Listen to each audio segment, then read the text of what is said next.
Imagine this. You wake up one morning and something feels off.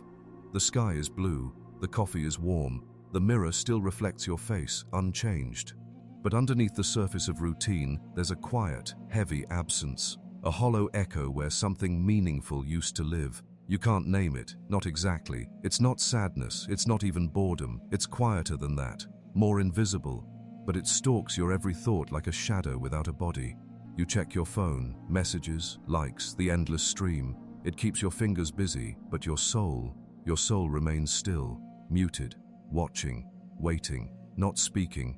You go to work, perform tasks, smile at the right times, laugh at the appropriate moments, but all of it feels like pantomime, like lip-syncing to a song that once stirred you, but now leaves you untouched.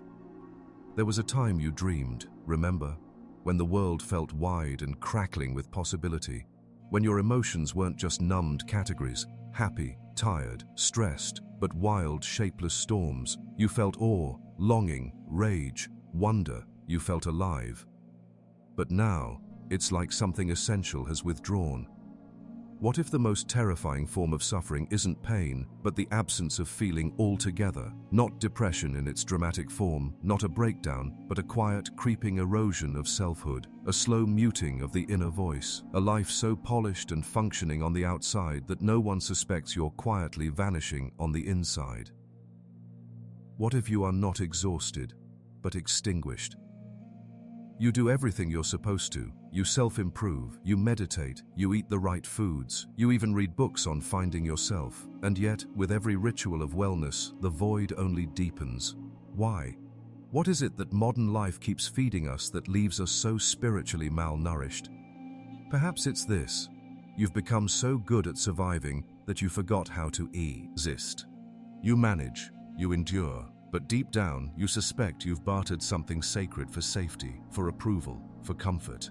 You've negotiated with life, and the price was your own fire. Your soul, yes, that inconvenient, messy, untamable part of you, used to scream. Now it doesn't. Not because you've healed, but because you've silenced it.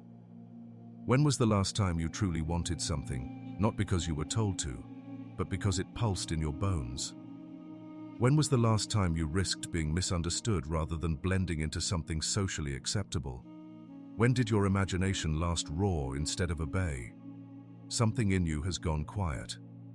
But not because it's at peace. It's gone silent because it's been ignored too long. There's a paradox in this world that no one dares name. We've built a civilization advanced enough to connect us with the entire planet, yet we've never felt more disconnected from ourselves. The self is no longer discovered. It is optimized, branded, marketed. Our inner world is no longer sacred ground, but a product in development, designed for likes, clicks, and affirmation. In a society that prizes visibility, the soul becomes invisible. And you, who once knew what it felt like to dance wildly in your room, to speak truths before you learned they were inappropriate, to cry for beauty with no explanation, have now become an actor in your own life. Well-spoken, well-mannered, well-dressed, but numb. Do you ever get the sense that your real self is locked in a room somewhere, staring out a window you forgot was there? Have you ever suspected that your ambitions, relationships, even your personality, might be masks so convincing you've forgotten you're wearing them? And here's the most haunting thought of all. What if your soul didn't die, but simply stopped speaking because you stopped listening? There's a name for this kind of silence. It's not indifference. It's not despair. It is the soul's retreat, a mutiny of meaning. Not because it hates you, but because it knows you are no longer home. The real question isn't, how do I fix my life? The question is, what part of you did you abandon in order to survive? Because somewhere in that forgotten room, a voice still waits. A voice that once guided you, before the noise took over. A voice that doesn't speak in metrics or mantras, but in intuition, longing, and truth.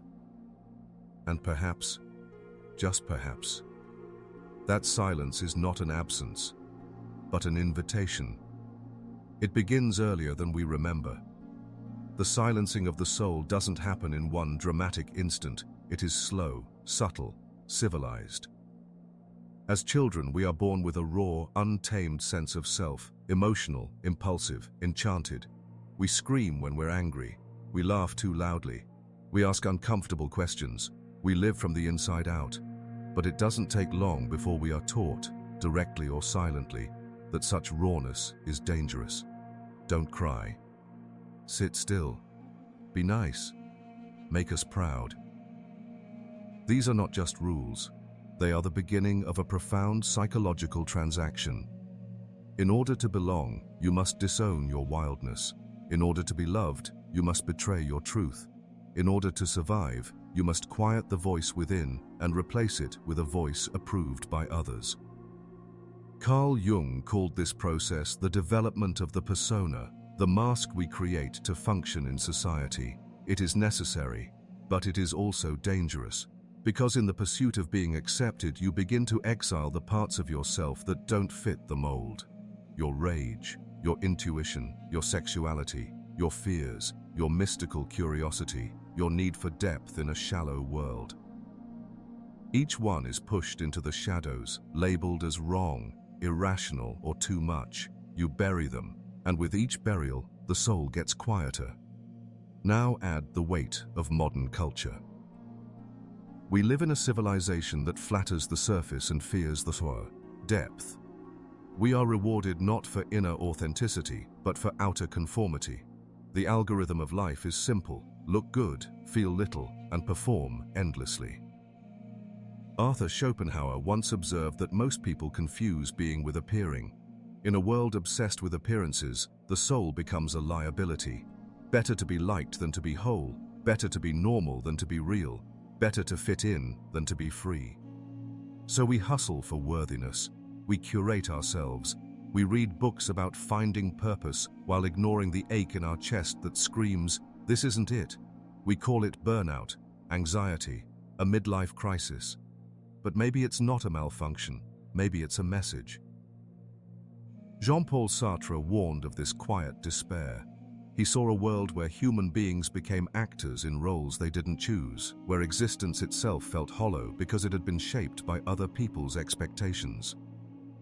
You feel this when you walk into a meeting and smile, even though you want to scream. You feel it when you scroll through polished lives and wonder why yours feels so ghostly. You feel it when success brings achievement, but no peace. You wonder, what's wrong with me? But the question should be, what system, what culture, what trauma taught you that the truth inside you must be filtered, edited, and repackaged to be worthy of being seen? Carl Jung warned that when the shadow, the repressed, unlived parts of us, goes unacknowledged, it doesn't disappear, it festers. It shows up in addictions, projections, anxieties, and even illness. When the soul goes silent, the body starts to scream. And yet we are trained not to listen, not to trust our instincts, not to dwell in silence long enough to feel the discomfort. Because discomfort means something is wrong, doesn't it?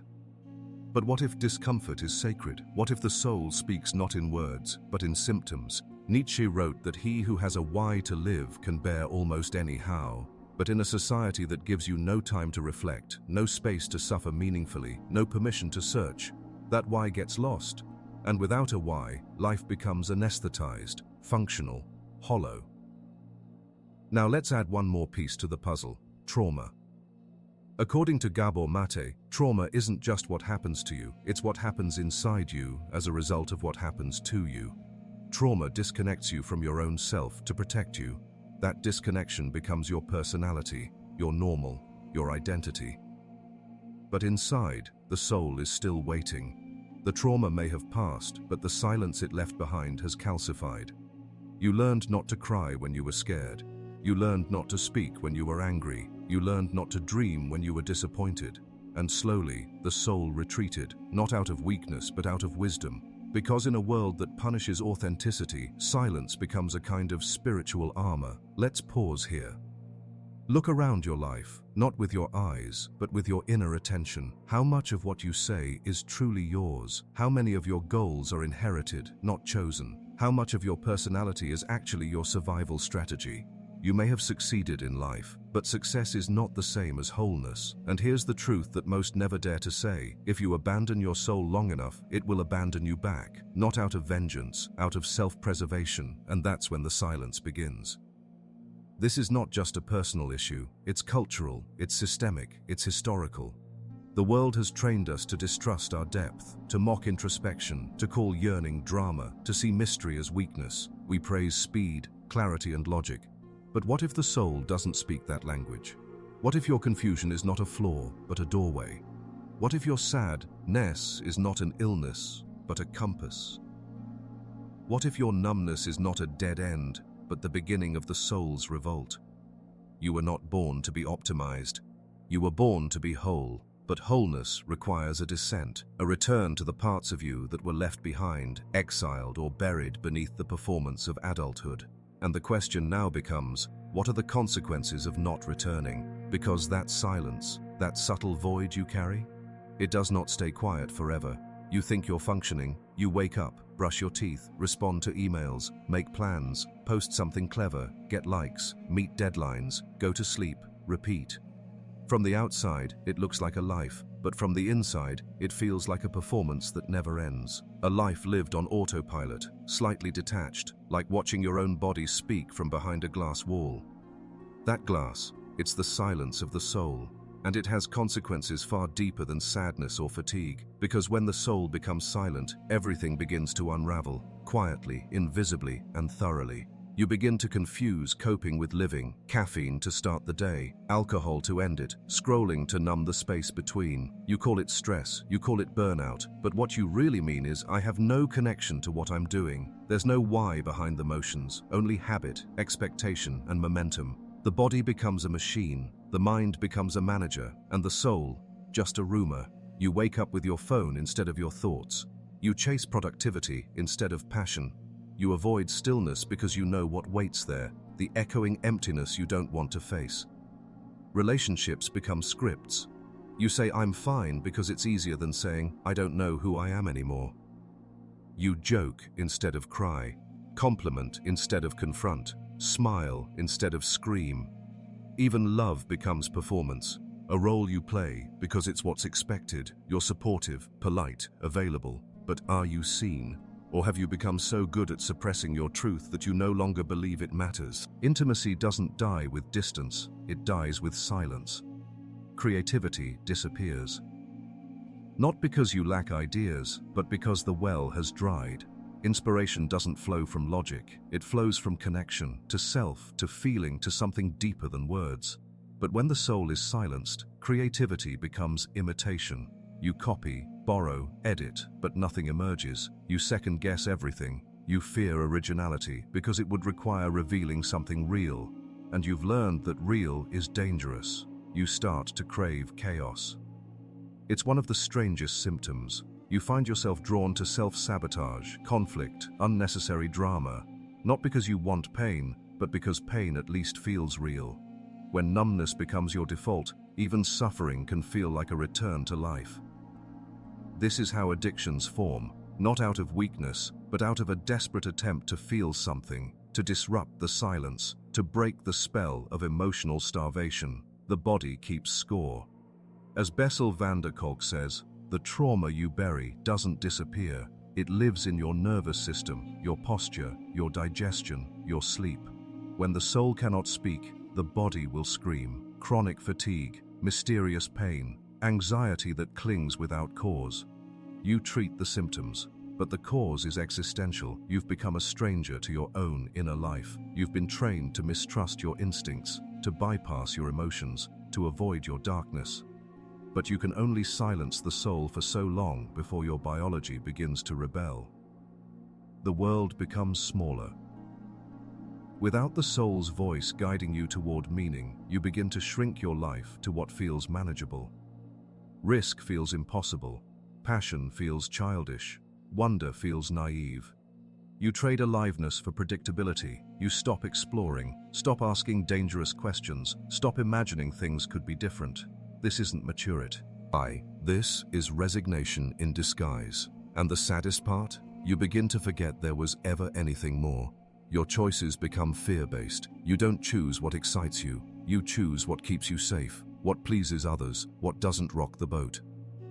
Even your dreams shrink to fit the size of your anxiety, and every time you betray yourself for approval or convenience, the soul steps back a little further, until one day you don't need to silence it anymore, because it no longer speaks. This is not a personality flaw. This is the result of living in a system that rewards disconnection. We are trained to be likable, not whole, to be productive, not present, to be agreeable, not authentic. And so we internalize the values of a sick culture and then blame ourselves when we feel sick inside it. You are not broken. You are responding perfectly to a world that silences what matters most. And here's the most tragic consequence of all. When the soul is silent, you forget who you are. Not in the sense of memory loss, in the sense of essence loss. You forget how it felt to be you before you were told who to be. Before you filtered every truth, calculated every word, rehearsed every emotion. You forget the fire, the questions, the moments of irrational joy that made no sense but felt completely right. You forget how to trust yourself, and once that trust is gone, even freedom becomes terrifying. You begin to envy people who feel deeply, even if it destroys them. You begin to crave stories, movies, books that take you to the edge, because something in you wants to remember what it felt like to burn with purpose, even if it hurts. This is the soul's whisper. It hasn't given up on you. It's testing you, waiting to see if you'll dare to hear it again. But before that can happen, something inside you has to break. Not in the destructive sense, in the shouty, liberating sense. A rupture in the illusion. A moment of rebellion, where you say, no more numbness, no more pretending, no more hiding, where you stop asking how to be better and start asking who you really are beneath it all. And that right there is the beginning of something sacred, because the silence of the soul is not its death. It is the pause before the revolt, the breath before the scream, the stillness before the storm of awakening. It doesn't start with a plan, it starts with a crack. A quiet moment when something doesn't sit right, when the laughter feels forced, the achievement feels hollow, the goal you've been chasing suddenly turns to ash in your hands.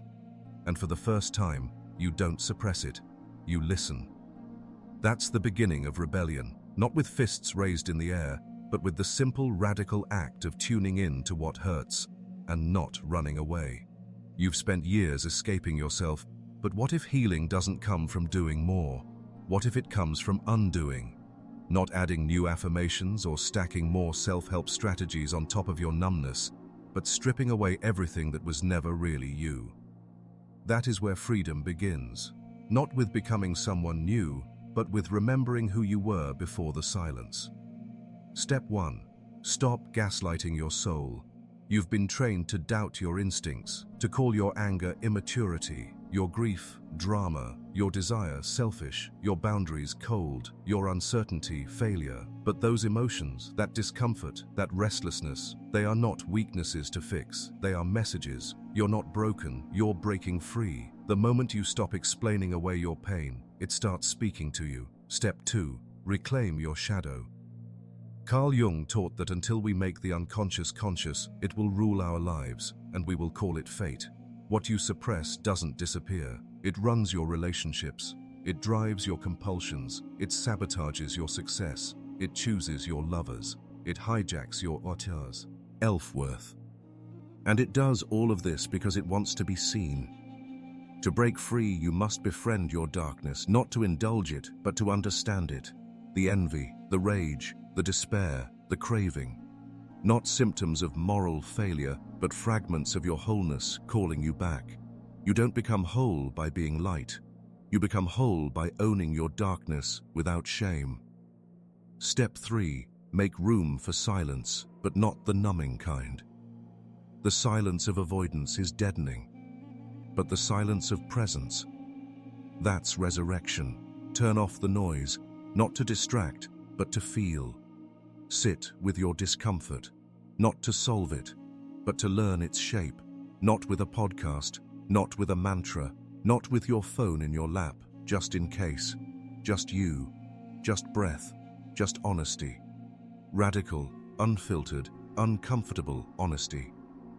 It will feel like dying at first, but it's not death. It's your soul crawling out from the tomb of your performance. Step 4. Say something true, out loud. Pick one thing you've been afraid to admit. Say it. Even if your voice trembles, even if it wrecks your image, even if no one understands. Because every time you speak a truth you once silenced, the soul takes a breath again. Truth is oxygen, and you've been suffocating. Step 5. Commit to sacred rebellion. This isn't about burning everything down, it's about refusing to live someone else's version of enlightenment, refusing to obey the unspoken rules that keep you numb. Rules like always be agreeable, keep your dreams realistic, don't make people uncomfortable. Success means being busy. Feelings are for weak people. Your worth depends on being needed. Break them, not recklessly, but consciously, with dignity, with fire, with love for the self you buried beneath those lies. Step 6. Redefine power. Power is not domination. It is not control. It is not perfection. Power is presence. The ability to stay with yourself in moments you used to abandon yourself, to choose your own path, even if it's lonely, to tell the truth, even when it costs you, to sit with pain without numbing it, to dance with joy without permission, to be sovereign in your own life. This is the rebellion they never taught you in school, the quiet uprising of self-possession, the inner revolution. And yes, people may leave. Some won't recognize you without your mask. Some will call your truth selfish. Others will say you've changed. They're right, you have. Because you no longer belong to them, you belong to yourself. Historical proof. Rosa Parks didn't yell, she sat. Thich Nhat Hanh didn't fight, he breathed. Soren Kierkegaard didn't conform, he doubted publicly. Rainer Maria Rilke didn't chase fame, he waited until the poem came. These people weren't heroes, they were rebels of being, not loud, not violent, but unshakably rooted in their soul, and they changed the world by refusing to abandon themselves. This is what breaking free looks like, not an explosion, but a return, not a transformation, but a homecoming, not a becoming, but a remembering. You will still have fear, doubt, moments of regression, but now you will not be silent. Now the voice is returning, a little stronger each time you listen, each time you honor the ache, each time you risk telling the truth. This is the rebellion that saves lives, not by fixing what's wrong, but by reclaiming what was always right about you. There comes a moment, often quietly, without ceremony, when you realize something that changes everything. You were never broken, you were silenced, and the silence was not your failure, it was your defense, your strategy, your shield. It kept you safe in a world that demanded your obedience, your prettiness, your logic, your control. But now you see it. The silence wasn't the enemy, it was the proof that something sacred inside. You were still alive, still resisting, still waiting, not for a savior, not for permission, but for you. Here is the ultimate truth. The soul never dies, it only retreats. And even in its silence, it leaves signs. That strange sadness when you look in the mirror, that ache when you see a child laugh freely, that flash of envy when someone lives boldly, that tear you can't explain during a song, a movie, a dream. These are not malfunctions, they are echoes. The soul trying to speak in a language you forgot how to understand. You were taught to fear that language, to call it weakness, to call it too much. But now you know. The real danger is not feeling too much. The real danger is never feeling fully alive. You were never meant to be numb. You were never meant to be fine. You were meant to burn, with truth, with beauty, with longing, with rage, with love. You were meant to fall apart sometimes, to scream, to start over, to want impossible things, to laugh too loudly, to change your mind, to outgrow your skin, to scare people with how deeply you feel. That isn't dysfunction, that is soul in motion, that is life unfiltered. Friedrich Nietzsche once said, "You must have chaos within you to give birth to a dancing star." He was right. The silence you've been carrying, that wasn't peace, that was unborn stars, Ideas never written, dreams never dared, loves never spoken, grief never wept, truth never told. And you thought that silence meant failure. But now you understand, the silence was full of seeds, waiting for the one thing only you could give them: permission. It was never about being happy, it was about being whole. And wholeness is not tidy. Wholeness is messy, holy, wild. Wholeness means becoming large enough to hold contradictions. You can be wise and afraid. You can be angry and loving. You can be grounded and still searching. You can be broken and radiant. Your soul is not linear. It is a spiral, a wave, a fire that doesn't burn you, it builds you. The great lie of modern life is that there's a version of you somewhere out there who is always calm, always in control, always productive and joyful and clear. That version doesn't exist, and the more you chase it, the more disconnected you become, the more silence you create. But when you stop chasing, when you turn inward, when you greet the mess, the mystery, the depth you tried so long to escape, something miraculous happens. The soul does not punish you. It welcomes you. With tears, with memory, with a strange, ancient familiarity, as if to say, I've been here the whole time. This is the final realization. You are not here to fit in. You are here to awaken. And awakening does not look like perfection. It looks like remembering your name, not the one they gave you, but the one your spirit speaks in dreams. It looks like falling in love with your own aliveness again. It looks like stopping in the middle of a crowded life and asking, does this feel like me? And if the answer is no, it looks like having the courage to begin again. Even if it means burning everything down, even if it means standing alone, even if it means being misunderstood. Because once the soul speaks again, you will never be satisfied with silence. So what now? Don't rush to fix. Don't rush to act. Don't turn this into another task on your spiritual to-do list. Just listen. That's where it begins. Not in grand plans, but in quiet revolutions. Moments where you speak a truth that makes your chest shake. Moments where you cry without explaining. Moment is where you look at the sky and remember you're not just a role, you're a mystery, a becoming, a question that never needed to be answered, only lived. Let the world keep moving fast. You, move inward. Let them keep seeking status. You, seek meaning. Let them perfect the mask. You, peel it off. Let them fear the silence. You, walk into it. And when the soul begins to speak again, maybe in a whisper, maybe in a roar, don't ask what it means. Just nod and follow. Because the soul does not offer you comfort. It offers you truth. Not the kind that makes you feel safe. The kind that sets you on fire. The kind that doesn't fit in a quote or a routine or a 5-step plan. The kind that makes you remember who you were before the world taught you to forget.